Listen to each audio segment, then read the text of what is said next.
Hello friends, તૃષાની રસોઈમાં તમારું સ્વાગત છે।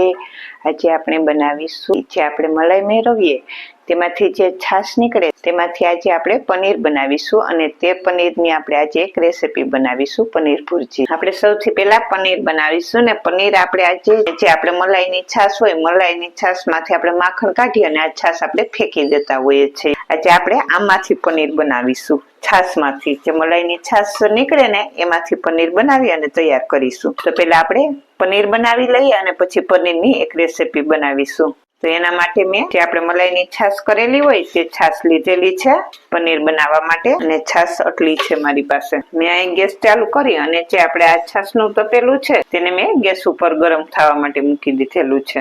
આપણે પહેલા છાશને ગરમ કરી લેવાની। છાશ આપણી ગરમ થાય ત્યાં સુધીમાં મેં વિનેગર લીધેલું છે, એનું ઢાંકણું હોય એટલું વિનેગર લેશું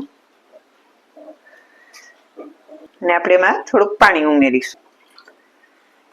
આ રીતનું મેં અડધો વાટકો કરી લીધેલું છે। આપણી છાશ થોડી ગરમ થાય પછી આપણે જે આ વિનેગરનું પાણી બનાવેલું છે તે આમાં ઉમેરી થોડું થોડું કરીને ઉમેરવાનું, એકારે બધું નહીં ઉમેરવાનું। અને જો તમારે વિનેગર ના ઉમેરવું હોય તો તમે લીંબુનો રસ પણ ઉમેરી શકો, બધું એકારે પાણી નહીં ઉમેરી દેવાનું, થોડું થોડું ઉમેરતા જશું અને એને મિક્સ કરતા જશું। એટલે જો એમ જ ઉમેરવાનું, જો આપણે આ ફાટી જાય છાશ તો આપણે ઉમેરવાની જરૂર નથી। જોઈ શકો છો છાશ સરસ ફાટવા માંડી, આટલું બચેલું છે એ હું નાખી દઈશું। આટલું થઈ જાય પછી ગેસ ઓફ કરી દેશું અને આને થોડી વાર આમ જ રહેવા દેશું, એટલે સરસ એકદમ પનીર સરસ બની અને તૈયાર થઈ જશે। જોઈ શકો છો હવે આપણું પનીર બનીને તૈયાર થઈ ગયું, બની ગયું ને। બાકી આપણે આ છાશ તો વેસ્ટેજ ફેંકી જ દેતા હોઈએ, કેમ કે આપણે મલાઈની છાશ 2-3 દિવસની મલાઈ હોય એટલે આપણે ખાતા ના હોઈએ, છાશને ફેંકી દઈએ, ના ભાવે, એનો ટેસ્ટ ના આપને આવે છાશનો। તો આ રીતે ફેંકી દેવાની વસ્તુમાંથી આપણે આજે પનીર બનીને તૈયાર કરેલું છે। મેં એક તપેલી લીધેલી છે, એના ઉપર આવું કાણા વાળું વાસણ હોય તે મૂકી દેશું ને ઉપર કોટનનું કપડું મૂકી દેશું। જે હવે આપણે આ છાશ છે પનીર વાળું ઉમેરી દેશું। જે આપણું આ પનીર છે એની ઉપર પાણી નાખી અને એને સારી રીતે ધોઈ લેવાનું છે, કેમ કે આપણે એમાં વિનેગર ઉમેરેલું હતું એટલે એમાં ખટાશ હોય, તો ખટાશ બધી નીકળી જાય એ રીતે આપણે આમાં પાણી ઉમેરી દેશું। તો તમે જોઈ શકો છો આપણું પનીર બનીને તૈયાર થઈ ગયું છે। હવે આપણે આને 1-8 કલાક માટે આ રીતે પ્રેસ કરી અને એની માથે વજન મૂકી દેશું, જેથી કરીને એનું પાણીનો ભાગ બધો નીતરી જાય। આ રીતે કરી અને આપણે આની ઉપર વજન મૂકી દેશું અને એને 1 કલાક માટે રહેવા દેશું, જેથી કરીને એનું બધું પાણી બહાર નીકળી જશે। જે આપણે પનીર બનાવેલું હતું તેને મેં 1 કલાક મૂકી દીધું, તો હવે આપણે ચેક કરી લઈએ, તેનું પાણી બધું સરસ નીતરી ગયું છે। કેટલું મસ્ત પનીર બનીને તૈયાર થઈ ગયું, તમને કટ કરીને પણ બતાવું, થઈ ગયું ને। બાકી પનીર જ અને પોચું પણ સરસ, આપણું પનીર બનીને તૈયાર થઈ ગયું છે। જે આપણે મલાઈની છાશ ફેંકી દેતા હોઈએ તેમાંથી આજે આપણે પનીર બનાવી અને તૈયાર કરી લીધેલું છે અને સરસ બજાર જેવું જ પનીર બનીને તૈયાર થશે। હવે આપણે શાકની તૈયારી કરીએ। મેં અહીંયા 2 નંગ ડુંગળી લીધેલી છે, આપણે એને ચોપરમાં નાખી અને સરસ સાવ ચોપ કરી લેવાની છે અને ચોપ કરી લઈશું। મેં અહીંયા લસણ લીધેલું છે, 8-10 કળી લસણ, એક નાનો ટુકડો આદુનો, આપણે આને પણ ચોપ કરી લેવાનું છે, અને 2 લીલા મરચા। મેં અહીંયા ડુંગળીને બારીક ચોપ કરી લીધેલી છે, આદુ, મરચા અને લસણ ચોપ થઈ ગયા, અને 2 મીડિયમ સાઈઝના ટમેટા લીધેલા હતા। આપણે જેટલી ડુંગળી લઈએ તેટલું જ ટમેટું લેવાનું છે, ટમેટું ઓછું નહીં લેવાનું, વધારે લેશો તો ચાલશે પણ ઓછું નહીં ચાલે, એટલે ટમેટું થોડુંક ચડિયાતું લેવાનું। મેં 2 નંગ મીડિયમ સાઈઝના ટમેટા લીધેલા છે। હવે આપણે વઘાર કરીશું શાકનો। અહીં ગેસ ચાલુ કરી અને પેન મૂકેલું છે, એમાં 2 ચમચી જેટલું તેલ ઉમેરીશ, 1 ચમચો તેલ લીધેલું છે, અને થોડુંક બટર અને તેલ 2 ગરમ થાય પછી આપણે તેમાં જીરું ઉમેરીશું, 1 આખી ચમચી ભરીને, અને હિંગ અડધી ચમચી। જીરું સરસ ખીલી જાય પછી જે આપણે આ ડુંગળી સમારેલી છે તે ઉમેરવાની અને સારી રીતે મિક્સ કરી લઈશું। અને ડુંગળીને આપણે થોડી વાર માટે ચડવા જ દેશું, જેથી કરીને તે સરસ સોફ્ટ થઈ જાય। અને પનીર ભુરજીનું શાક છે એ ફટાફટ બની જાય તેવું શાક છે, ગમે ત્યારે આપણી ઘરે ગેસ્ટ આવ્યા હોય અને આપણે ફટાફટ બનાવવું હોય તો પનીર ભુરજી ફટાફટ બની જાય। ડુંગળી થોડી ચડી જાય પછી આપણે તેમાં આદુ, મરચા અને લસણની જે આપણે ક્રશ કરેલા છે તે ઉમેરીશું। ડુંગળી સરસ ચડી ગઈ છે, સોફ્ટ થઈ ગઈ છે ડુંગળી। હવે આપણે જે ટમેટા છે તે ઉમેરી દેશું। બધા મસાલા કરી લઈએ।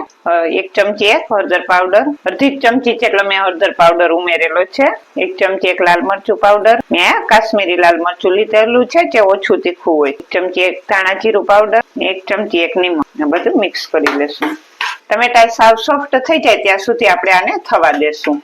સરસ બધું એકદમ સોફ્ટ થઈ ગયું છે. તેમાં હું 1 ચમચી ભરી અને ચણાનો લોટ ઉમેરી આપણે આને આમાં મિક્સ કરી દેવાનો છે. ચણાનો લોટ નાખવાથી એનો એકદમ બાઇન્ડિંગ બહુ સરસ આવશે. ગ્રેવી સરસ એની એકદમ સરસ ઘાટી થશે. ચણાના લોટ નાખ્યા પછી આપણે એને થોડી વાર શેકી લેવાનો છે, જેથી કરીને ચણાનો લોટ સરસ શેકાઈ જાય. હવે સરસ લોટ પણ શેકાઈ ગયો. હું તેમાં પોણા કપ જેટલું પાણી ઉમેરીશ. તમારે જેટલી ગ્રેવી રાખવી હોય એ પ્રમાણે તમારે પાણી ઉમેરવાનું રહેશે. મેં પોણો કપ ઉમેરેલું હતું, પણ હજી સેજ ગ્રેવી ઘાટી છે તે હું હજી ઉમેરી અડધા કપ જેટલું. હવે આપણું શાક ઉકળે છે ત્યાં સુધીમાં આપણે જે પનીર છે એને આ રીતે ખમણી લેવાનું છે. આપણે બધું જ પનીર ખમણીને નાખી દેશું.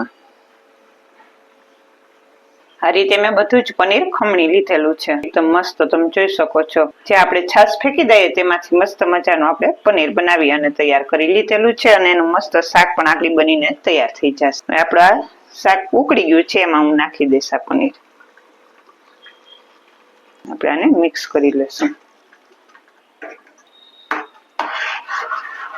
ને એમાં હું ઉપરથી પાવભાજી મસાલો ઉમેરીશ. તમે પાવભાજી મસાલો કે અથવા તો ગરમ મસાલો કોઈ ભી ઉમેરી શકો, પણ પાવભાજી મસાલો ઉમેરવાથી એનો ફ્લેવર એકદમ ટેસ્ટ એનો સરસ આવશે. 1 ચમચી મેં પાવભાજી મસાલો લીધેલો છે. તમે જોઈ શકો છો એનું તેલ પણ સરસ ઉપર આવી અને તૈયાર થઈ ગયું. તો બની ગઈ ને મસ્ત મજાની પનીર ભુરજી. આપણે સેજાને રહેવા દેશું જેથી કરીને એનું તેલ સરસ ઉપર આવી જાય અને બધું મસાલો પણ સરસ ચડી જાય. હવે આનું તેલ પણ સરસ છૂટું પડી ગયું અને મસ્ત બનીને તૈયાર થઈ ગઈ. ગેસ ઓફ કરી દેશું અને ઉપરથી લીલા ધાણા ભાજી નાખી દેશું અને મિક્સ કરી લેશું.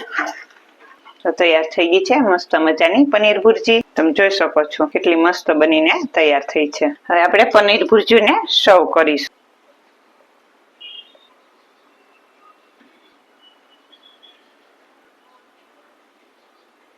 ઉપરથી હું ધાણા ભાજી વેરીશ, મરચાની કતરો. તો તૈયાર થઈ ગઈ છે મસ્ત મજાની પનીર ભુરજી, અને એની સાથે મેં મસાલા પરોઠા સર્વ કરેલા છે, ડુંગળી. આજની આ તો મસ્ત મજાની પનીર ભુરજી બનીને તૈયાર થઈ ગઈ છે. આપણે જે મલાઈની છાશ બનાવી અને જે ફેંકી દઈએ તેમાંથી આપણે પનીર બનાવ્યું અને પનીરમાંથી આપણે પનીર ભુરજી બનાવી. તો બહુ મસ્ત મજાનું ટેસ્ટી એવું શાક બનીને તૈયાર થઈ ગયું. જો આજની આ પનીર ભુરજીની રેસીપી તમને સારી લાગે તો લાઈક, શેર અને સબસ્ક્રાઇબ કરજો. અને આવી રીતે તમે પણ જરૂરથી ઘરે ટ્રાય કરજો. જો તમે મલાઈની છાશ ફેંકી દેતા હોય તો તેમાંથી આ રીતે પનીર બનાવજો અને તેનું ગમે તે આપણે મનપસંદ જે પસંદ હોય તે શાક બનાવીને તૈયાર કરી શકીએ પનીરનું. અને પનીરમાંથી ને તો ઘણી બધી વાનગી બને. તમે જે ઈચ્છા પડે તે પનીરની વાનગી બનાવી અને ખાઈ શકો. તો તૈયાર થઈ ગઈ છે મસ્ત મજાની પનીર ભુરજી, પરાઠા અને સલાડ.